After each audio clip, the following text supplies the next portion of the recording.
Let's be honest, I'm a millennial. I don't need the whole connection thing as much. There's like all these generationals, but what I have felt is that connection piece is critical for Gen Zs. I think the Gen Zs are actually teaching me how to be more of a human again and take more time for all of my employees. And I get caught up and I'm busy. And there's times where I'm like, oh, I don't really want to talk to them. But then I stop and take a moment and I put myself empathy. I put myself in their shoes. I reflect and I'm like, how many times have I reached out to leadership and they haven't made time for me? Or when they do, how does that make me feel? I'm so excited to have my friend Jaclyn Jack Scott here with me today.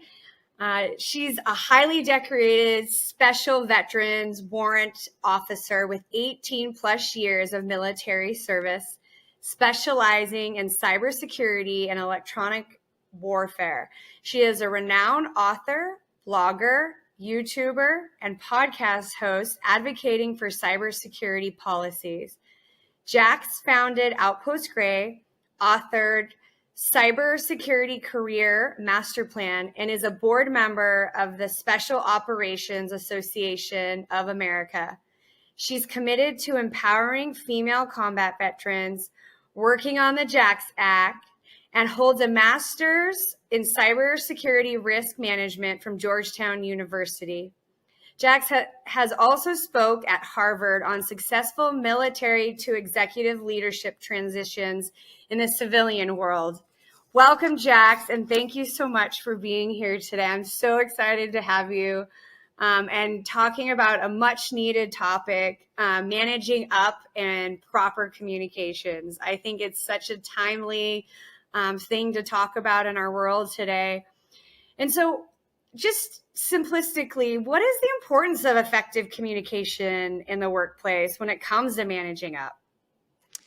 Well, first off, Melissa, super excited to be here. Thank you so much. And I love, like, we connected. Gosh, it's been like a couple of years. And I love how just like this community is so small. And I love that you've started a podcast too. So go you. Really, this is awesome. Oh, this topic is so needed. It's such a topic that I don't feel gets talked about enough. Managing up in that communication piece is like foundational for it. So some of the most important things about managing up in communication is you don't want to, when you're managing up, one of the key things is you're not just managing yourself and the people below you, but you are managing your management. And I think one of the things when you're getting into this space and trying to negotiate, well, how do I manage my manager? Well, the first thing you need to do is see how effective of a leader they are. And what I mean by that is what I've noticed and what I'm working with right now, because I'm in consulting. So it's always different clients all the time. And if they are not effective leaders, you will be able to tell. Some of the things that you will see is canceled meetings last minute, being very like disheveled when they're on calls. That right there would tell me they're probably not good at time management. They're probably not good at like organizing their overall schedules. And they're probably always having fire drills. So one of the most important things is understanding where they're at and then communicating to them in a way that will help them with their day-to-day work while still being effective within your current job, like with the tasks that they give you, but also helping support them to become, for example, like more organized within their space. I love that. I think a lot of times people say, oh, if you have a title and you manage people, you're a leader. And I think that's an often big misconception is because you have a title, you're also a leader. So from like an employee perspective, how can employees improve their ability to manage up effectively? What could they do to be better at that? So one of the things that like popped into my mind is that there's a book called Radical Candor. So I love that book. I think it's awesome. There's a million other books that you could probably pick. But I think one of the things is having clear, concise communication with your leadership and outlining exactly, understanding exactly from the start. So when I get into a new environment with a client, what I will typically do is I will try to develop a relationship as quickly as possible with them, try to understand kind of where they are, if they're good at managing their own time, have radical candor, communicate with them kind of where the team is, where they are. And then depending kind of on that relationship, maybe even possibly asking for feedback. That would be something maybe later on that an employee could do, is asking for feedback. And that feedback is more, and not just saying, will you provide me feedback? But what they could do is they could ask for feedback as far as, and this again, I would say do this in 60 to 90 days. It's hard to do it within the first 30 days, depending on the op tempo. Like, and right now in a contract I'm on, it is extremely busy. So I think I could probably do it. We've been there for 6 weeks. And I would say, we've been working with you for 6 weeks. I would love for you to provide feedback as far as the impact that we've been having. And she's been like overly communicating that we're doing really well. But what does really well mean? Right. Can you define to me what that means and what we're doing well? But can you also provide to me some areas that we could improve? And what she will be telling, or he will be telling from their point of view, is a pain point. You don't even have to ask them what a pain point is. They will naturally tell you that. And then you, as a manager, a leader in that space, can then learn like creative ways on how to best like fix that problem for them, in a way, is the easiest way of explaining that. And that, again, you're going back into, you're helping manage up and manage them. And then what internally will happen for employees is the leaders, the managers, they back off because you've built credibility. Also, you're making their life a lot easier. So they're just like, they start to give you tasks and then they just trust you to go and execute it. And that's ideally what everybody wants to feel like in an environment. But it's like, it's learning how to manage up to be able to like create that environment for you and your team. Yeah, I love that. I was just thinking when you were messaging, like a lot of times people say I'm so busy, or I've taken so many calls today, I can't get through my desk, or I can't get through my emails, or I can't do these things. But quantifying, what I'm hearing you say is quantifying how much, and it's being very specific, so it's clear as to, oh, today I had how many calls? 2 calls, 10 calls, 15 calls. 2 calls properly managed is very different than 10 calls mismanaged, right? And so I love that you mentioned quantifying and getting clear with the communication. And then we talk about like communication is kind of a touchy-feely thing, right? So we're being very specific, but when you're communicating, how does addressing and sharing your feelings fit into the context of professional communications and managing up?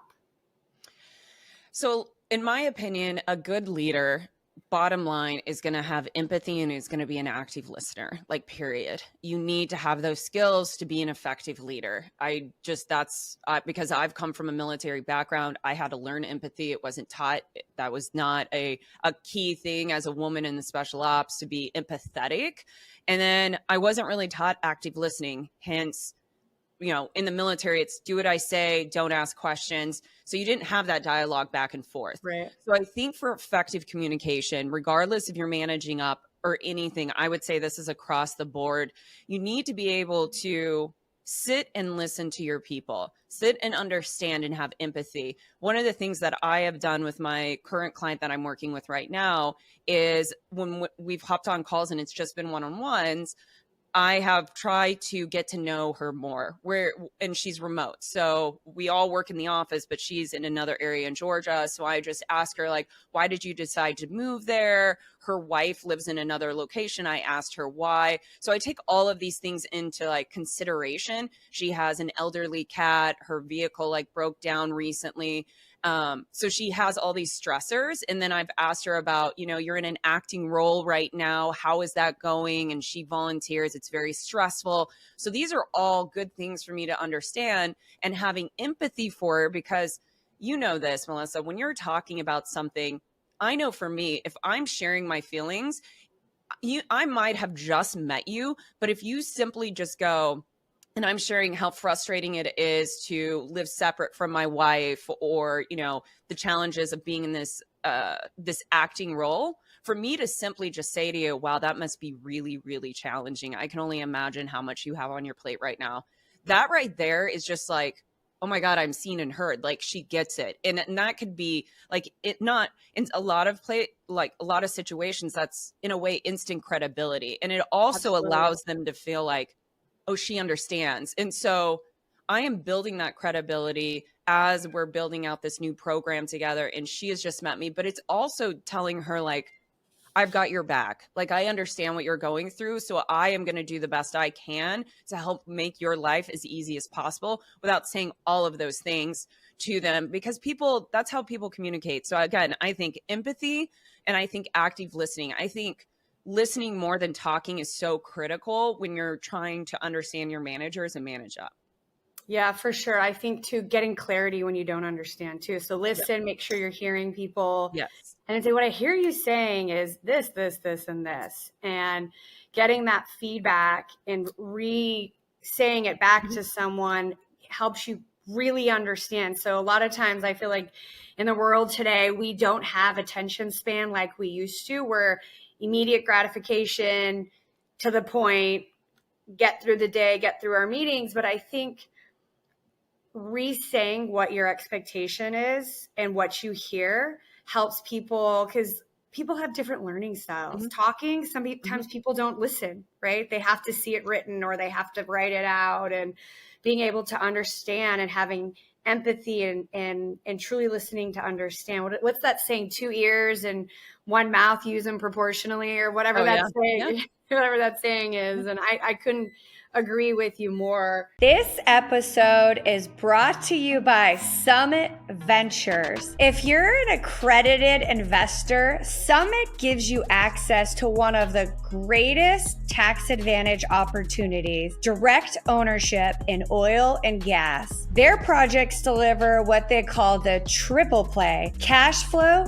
equity growth, and powerful tax benefits. And here's the best part: these investments qualify for 1031 exchanges. That means you can roll gains from real estate into energy while deferring capital gains. To learn more and get a free white paper, Oil and Gas Demystified, just visit www.summitven.com/executive connect. I want to add another side to that. So we were just talking about like somebody who's really receptive of that and having like that nice little dialogue. But there are times, and I just witnessed it, and for anybody that's listening to this, that like you're wanting to share your feelings, there will be times, unfortunately, and it just happened where, and like you were saying, an individual spoke to me in a certain way. We were talking about promotion, and all I kept hearing him say, and he's above me, he's my manager, all I heard him say is all the ways why he could not support me in getting promoted. Now I understood he was trying, I'm giving them the benefit of the doubt that he was trying to prepare me in case I don't get promoted again. However, I know I'm a high achiever. I know I deserved a promotion. And so when he got done explaining every single reason and not one reason why he would support me, at the end of that, I told him, because I have learned to be a very good communicator, I said, individual's name, I do not feel like I am being like seen and heard right now. And I feel like you are not supporting me. And this is the reason why I am feeling that way based on what you're telling me. And then I actually told him, I said, what I would like to hear from you is that, considering the situation, that you as my leader will do the best that you can to support me, because I truly think you will support me with this promotion, considering everything that's going on.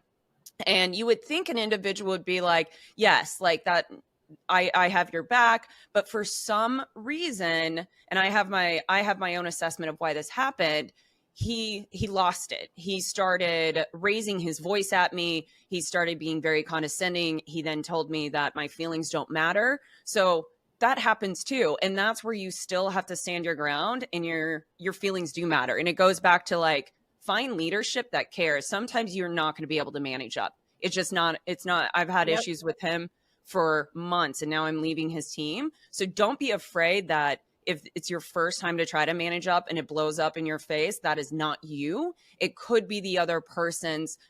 Going back to what you said, he's a manager, she's a manager, they're not a leader, and they don't have the proper tools in the toolkit. It has nothing to do with you, and your feelings do matter. I love that you just said that. It made me think, I had a similar situation years ago where I was managed by someone that talked down to me.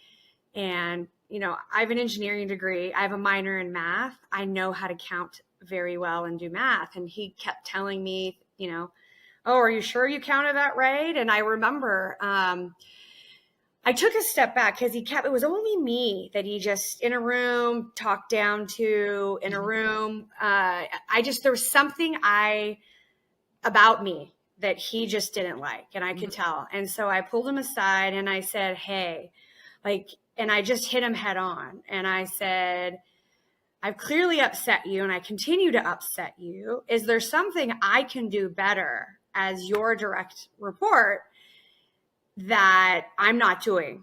And come to find out from this person, his most of his life has been around high alpha powered women, and he's always been told what to do as a man. And so anybody that was direct and alpha, so like his childhood, his wife, his family, any woman that, you know, had an opinion that just didn't just do what he said, it triggered him. And it took me a year to figure it out. And I figured it out. And this person came back around to me years and years later and apologized and said, yep, I was wrong.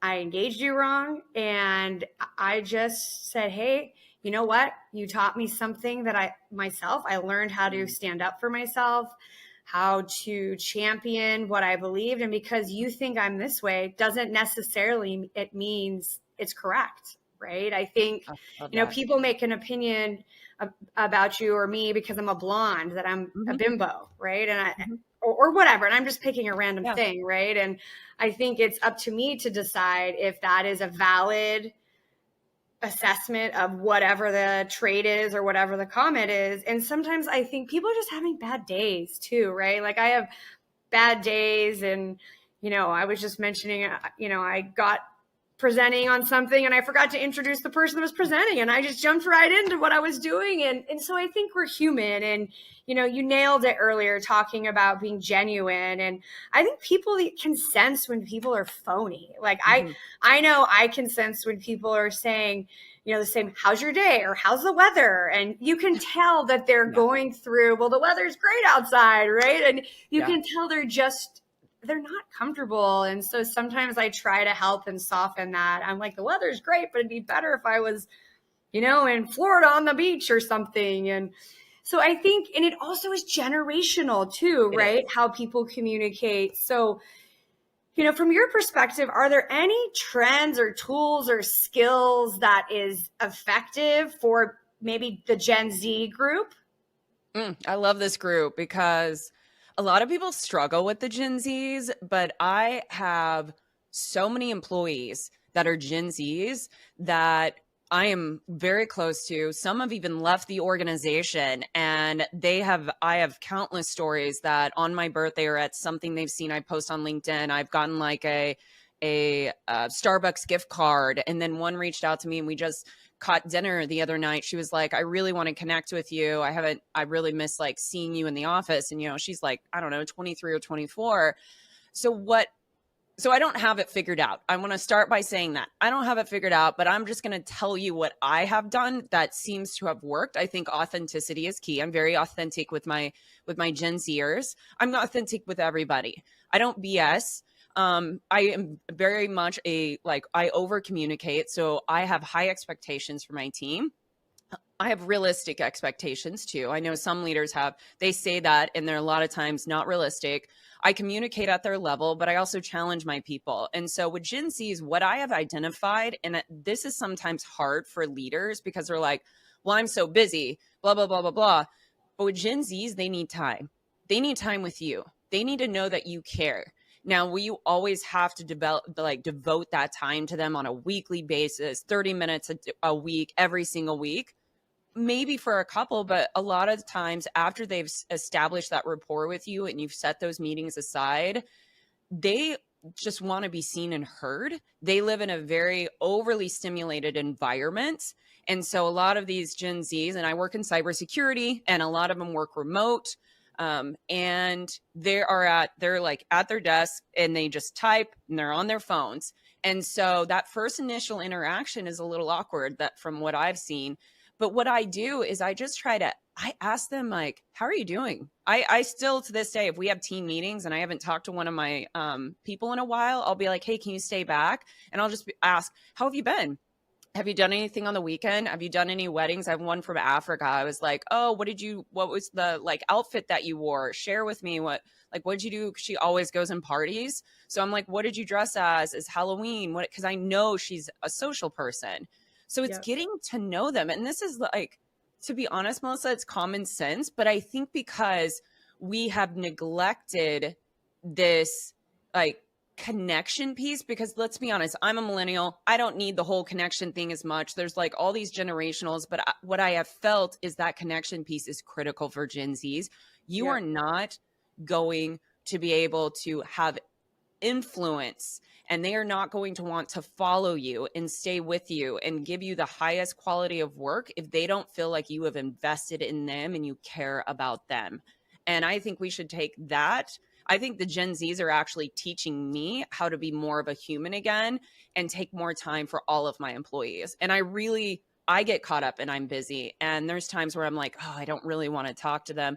But then I stop and take a moment and I put myself empathy. I put myself in their shoes. I reflect and I'm like, how many times have I reached out to leadership and they haven't made time for me? Or when they do, how does that make me feel? And so it's just taking those moments to remember where they're coming from.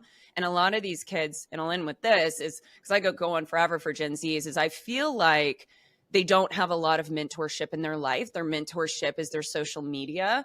And I don't know what their family life is. Some of them come from really good backgrounds, but what I've noticed is they just want that quality friendship, quality mentorship. They, from my lens and being in consulting, they want to grow, they want to learn. They just need some guidance. You need to help pull them out of their shell a little bit. And you can only do that by being authentic, having one-on-ones, really connecting and really desiring to learn about them. Yeah, I love that. I just spoke at the Texas Cyber Summit a few weeks ago, and I had several Gen Zs coming up to me and asking me like, what do you think? And I tell a lot of them, I'm like, shadow people, learn how people have failed, how people have succeeded, try all the things. I always say, try to shoot on. If it doesn't fit, try another one on. And I love that you mentioned connection, because I do agree. I think COVID brought us all indoors in front of a TV. We weren't as social. We're a lot of online. We want everything now delayed. We used to go places and stand in line and talk to people. And now it's like Amazon and other Uber Eats has made it so easy to not talk to people or communicate with people. And I even see this in the food and beverage industry, hospitality, how before when people used to wait on you, they talk about, with you and what you like and what you don't like. Now they say, oh, do you have any allergies? No. Okay. What do you want to order? Right. And I think that's true. We've come to a point where we're transactional in the world. And I think, to your point, Gen Zs, they want to be touched and felt and know you have their back and know you're going to help them and know that they're going to make mistakes. And I always tell people I've managed, the more mistakes you make young, the better. Make a ton of mistakes. Don't do them when you get like in your 40s, 50s, and 60s, because it's harder to recover. So how you're living in your 20s, 30s, and 40s is how your 50s, 60s, and beyond are going to happen, flourish, right? If you're not communicating with people, you're going to be more lonely, right? You're not talking to people. And so I love that you said that, because I absolutely echo, they want to be touched. They want some of that balance in their life. I hate that word, but I'm going to use the word balance. They want to be done so they can go out with their friends, like you said, and get dinner, get whatever they're doing, go and do an event. So I absolutely agree. So from like a company perspective, how can organizations bridge that communication gap between different generations, from baby boomers who, did things very different than Gen X, Gen Z, millennials? Like, how do you bridge those gaps across all different generations? Ooh, yeah, such a challenging question. And the first thing I think of when that question, the first thing I thought of when you said that question, it popped into my head was that I was trying to coordinate getting individuals to come into the office. And one of the things I was tasked with, okay, put together a program or something to get individuals in. So one of the first things that I did is there's like C2. So it's like a junior, not a senior consultant, but a pretty junior person. And she's like, I don't know, maybe 24, 25 in the org. And so I'm like, well, we're trying to bridge this gap, but we've got the majority of the organization is like senior consultants and below. Let me pull her in to this project so she can not only work with me and we're working on a project together, but I also am going to have her brief executives and like start getting around like associate directors and directors. So one thing that I think we can do is let's start tapping the younger generation and giving them more responsibility, because again, they want to feel like they're part of something versus just being a worker bee. So I think that's one of the first things that we can start doing. She crushed it on the brief. Like, she flourished. She did so well. And I gave her tasks, and I even told her, I was like, you're going to own this slide. I'm not touching it. And that meant like, and I told her, I said, you're going to be briefing leadership. We'll do a dry run. You are owning this. So they need to feel like I own something, like I have an impact. So that's a key. And the other thing is, this is for higher leadership at any organization, is I think we get so disconnected when we get into those executive roles and we forget the impact it has on the lower leadership, even managers, but especially those like senior consultants and lowers, the impact that they have when they decide to have breakfast and they set aside time to have a mentoring session for breakfast with like a partner, because our highest individuals are partners. So those are the executives, and just setting that time aside where these lower like Gen Zs, these like individuals that are new within the organization can come and just in an intimate environment, 10 people, 20 people, and they get to actually ask these partners questions, and these partners ask these individual questions. Now you're starting to bridge that gap, in my opinion. I think events are great, but events are so just like skin deep. That's why those engagements, pulling them in, getting them involved, because they're not going to volunteer. They're going to be quiet. They're going to be in the corner, most of them, and they're just going to work. And other thing I've seen is if they don't feel like they're being accepted or part of something, they're going to jump. Every year and a half, they move organizations. So it's like, we've got to figure out how to bridge this gap, because then we can keep them longer and bring them in. But it's really all about, like, again, it goes back to communication though. It's being creative on ways that we just can connect and learn more about these individuals. I love that. This episode is sponsored by Texas Freedom Fund. If you're an accredited investor looking to protect your purchasing power, reduce taxes, and own real Texas energy assets, listen up. The Texas Freedom Fund invests in proven oil and gas projects in the Eagle Ford Shale with no debt and strong tax advantages like intangible drilling costs applied against active income. Minimum investment is $25,000, and the sponsor invests right alongside every single deal. Learn more at texasfreedomfund.executiveconnectpodcast.com. Energy, opportunity, and Texas grit working for your portfolio. And I think the more you bring them, like you mentioned, up, the different set of goggles senior leadership has. They have good ideas and faster ways to do things and things we never thought about, right? And I think, to your point, when you give people the ability to lead something, they learn as well, right? They're nervous, they're out of their comfort zone, and they grow as people. And that is the key thing, is they're out of their comfort zone, they're growing, and they're bringing perspectives that maybe other senior leaders had never thought about, right? And one of the tactics I love is to match my baby boomers up with other generations, because like social media, they're like, what? Like, what are you posting? We go out to see the clients. Like, we're going to sit down, we're going to have a coffee. And other generations are like, no, we're just going to get them on a Zoom call. We save ourselves money traveling. We save our time. And I think there's something to learn from all generations, because the baby boomers are right. We do need to get face to face in front of people. You learn more.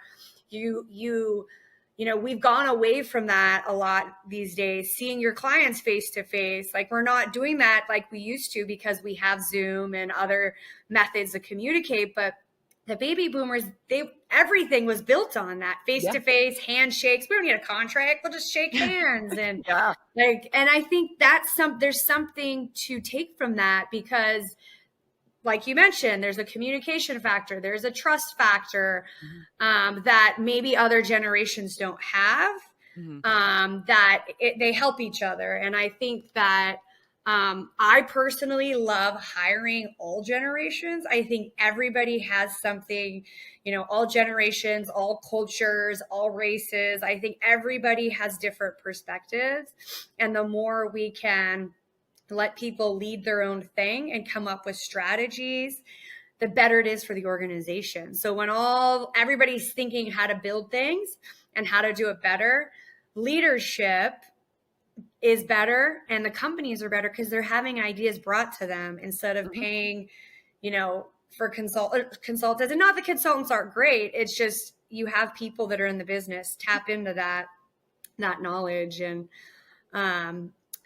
so just kind of a couple like closing thoughts, just top takeaways for people that are looking to manage up or even get confidence to manage up, or to have, sometimes it's a confidence thing, even talking to your manager and saying, hey, I'm thinking about this promotion.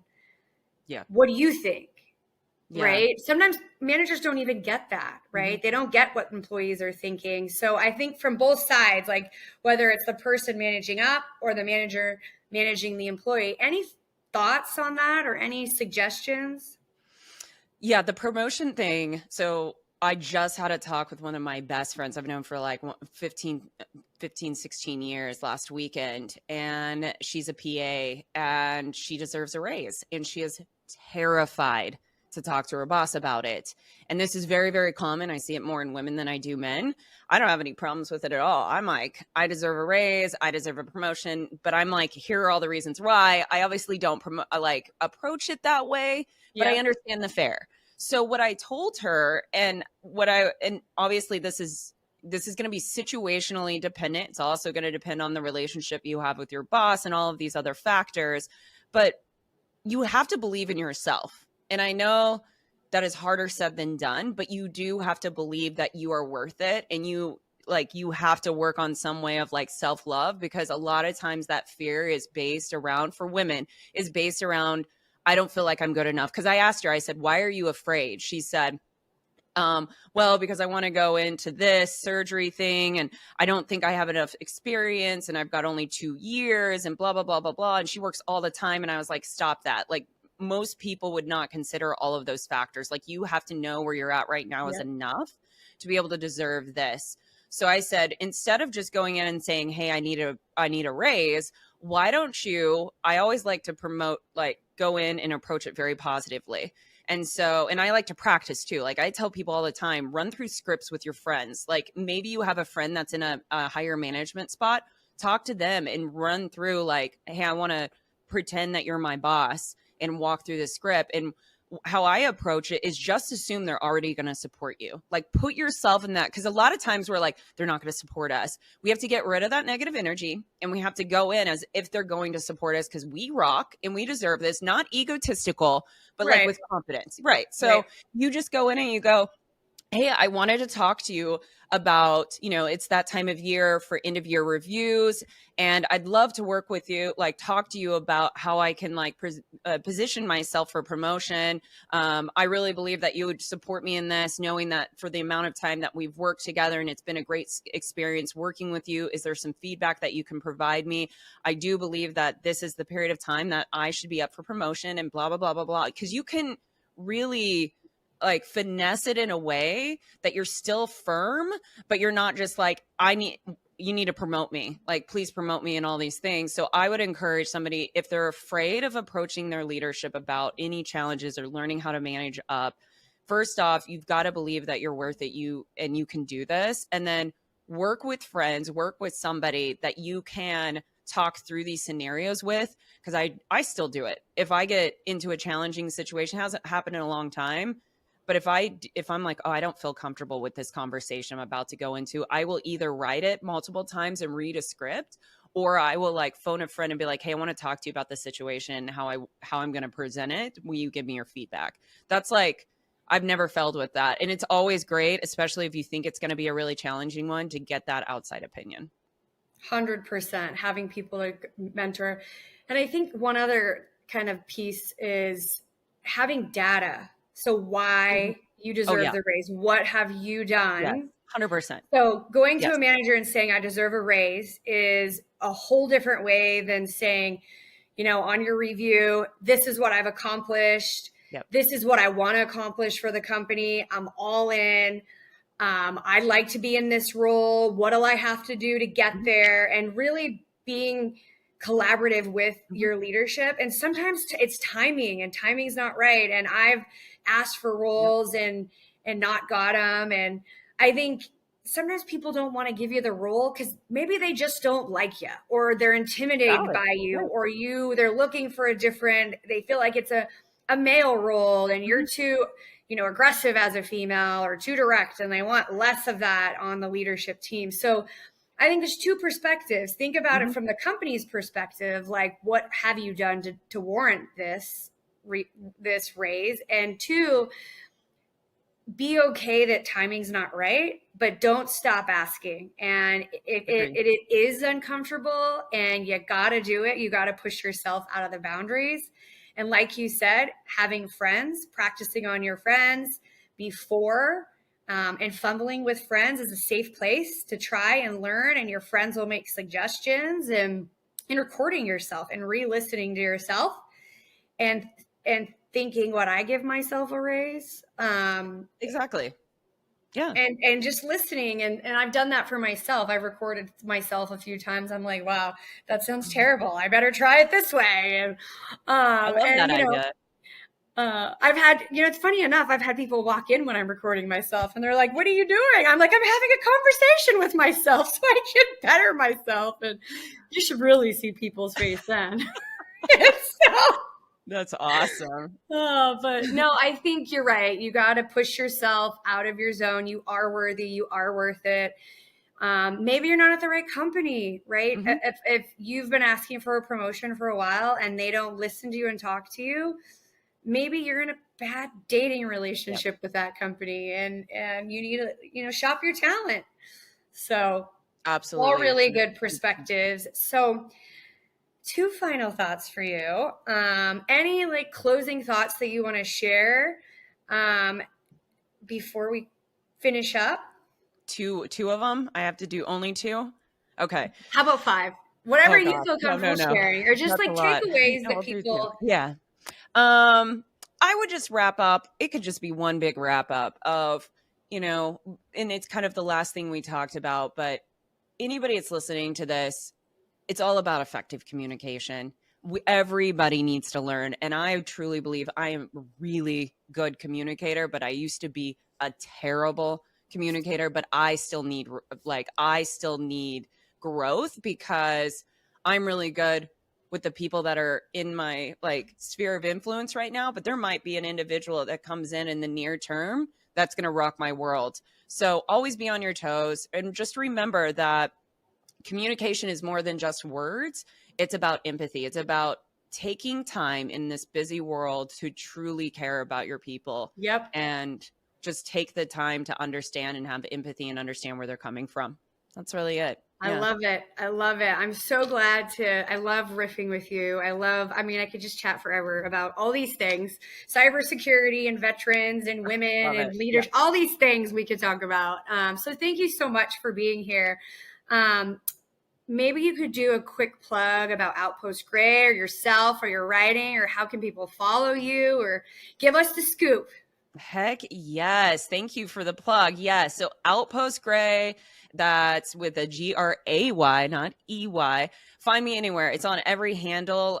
We are like really vesting in a podcast that we have under Outpost Gray that's actually going to branch out on its own. We're really excited about, but it's called Two Cyber Chicks. So definitely check that out. But that's where you can find all my information on YouTube, primarily Instagram, all the things. And I'm huge in like giving back in cybersecurity. But Melissa, thank you for allowing me to come on the show. This was amazing.